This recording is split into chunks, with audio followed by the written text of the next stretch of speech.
Hi, we're Cage and Ellie. We've had our self-converted Sprinter adventure van for nearly 5 years now and have been able to meet all sorts of interesting people, traveling in their own custom rigs, which can take them just about anywhere they want to go. Whatever their hobbies may be, these different mobile tiny homes make life so much more comfortable while traveling to the ideal destination spot. And here's one of these couples. This pair of retirees turned a former Swiss fire truck into a 4x4 off-grid tiny home that has taken them across Europe and now about to conquer the Americas. Whether it's climbing the Canadian Rockies, driving the sandy Floridian beaches, or the jungles of South America, this overlander rig can handle it all.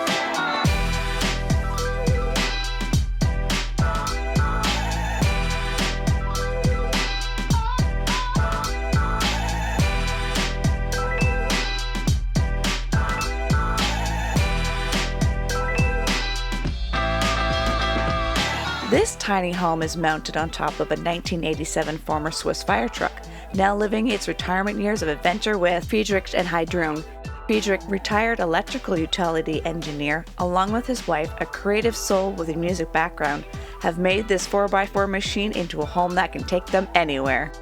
Okay, let's talk some numbers, starting with one you can't miss. The tires on this rig stand 50 inches tall, and they leave a tread that is 14 inches wide. With the tire this heavy, you need to use an elevator on the backside of the rig to bring down the spare, because the spare, just like the others, weighs 300 pounds. With a rig this big, you're going to need a lot of fuel capacity. This one has two 350-liter tanks, one on each side, giving them a total capacity of 700 liters. That's 185 US gallons.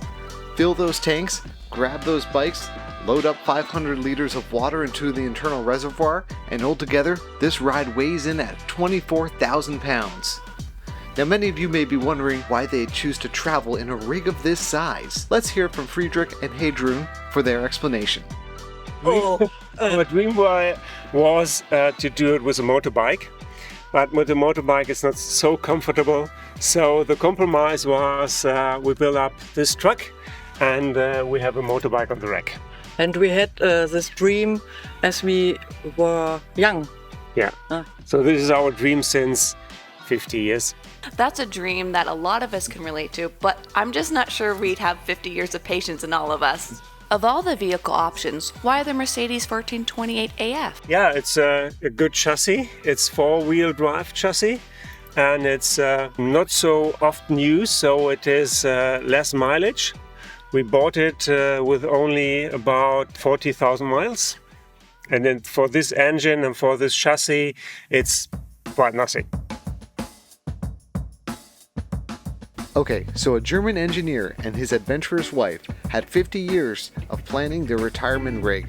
Let's check out what modifications they made.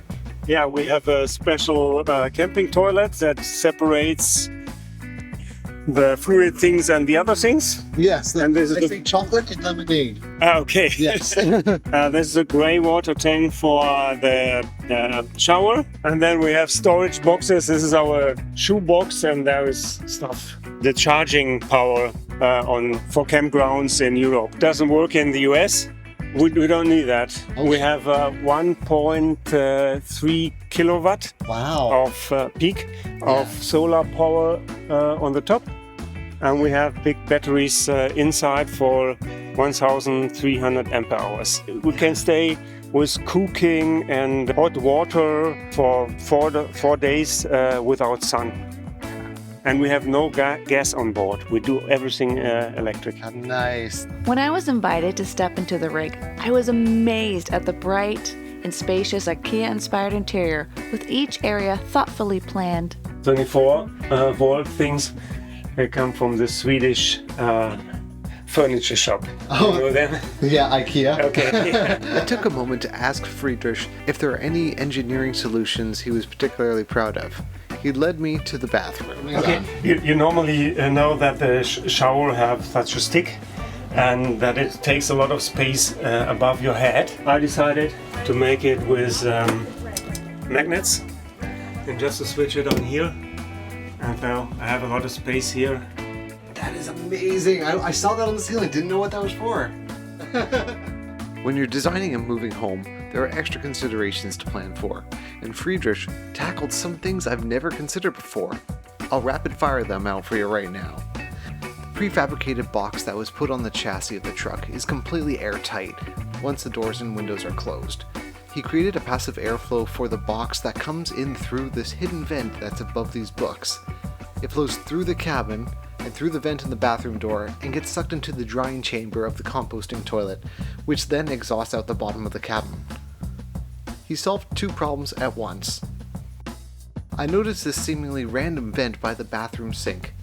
Turns out that's an exhaust that is pulling warm air away from the main refrigerator. Refrigerators work more efficiently when they aren't smothered in their own heat.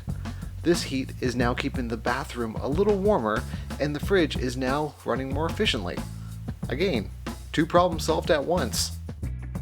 Okay, now I'm going to let Friedrich give you the next one. It has to do with the AC inverter. And you know, when you store a multi-plus in a short area, in a short box, it could be heated. And for this I have a special small ventilator from the computer things. Yeah. A ventilator for the multi-plus. And the warm air from the multi-plus is then pushed into the wardrobe. It's just for a bit drying and so, and ventilation. And then that's the outlet of the hot air. Yeah. His inverter will have less operating stress from heat buildup, and any moisture that is in the closet gets dried out as well, preventing any unwanted smells. Another clever solution that, you guessed it, solves two problems at once. This guy's got a lot of tricks up his sleeve. And speaking of neat tricks, what's that camera doing at the back there? Yeah, this is an inside camera. We can switch on and off when we go off-road. That one of the things get open, and you don't want it, and we cannot hear it and we cannot see it from the driving position. So we have a camera for controlling if everything's fine here during off-road. With your front door being 4.5 feet off the ground, it can take some creative problem solving to take that first step. This is our platform to step in, and also our terrace. So you can sit down here and have a coffee and so on. And this ladder, we can put it on this side, we can put it on this side, or backwards if the space is not so big. So let's put it off, store it.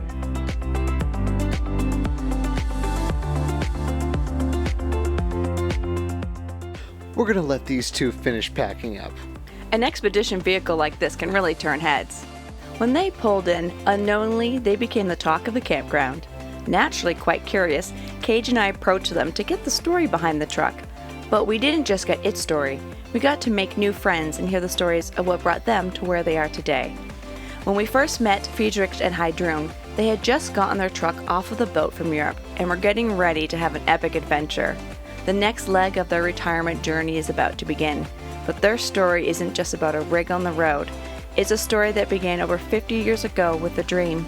Over the decades of hard work, sacrifice, saving, and making as many wise choices as possible, they are able to make this dream a reality. Things might look like they are easy, but let me tell you something. Something has been right in front of you this whole time. You see that mural on the side of their truck? That holds a special meaning to them. Friedrich and Heidrun come from a small mining town in Germany.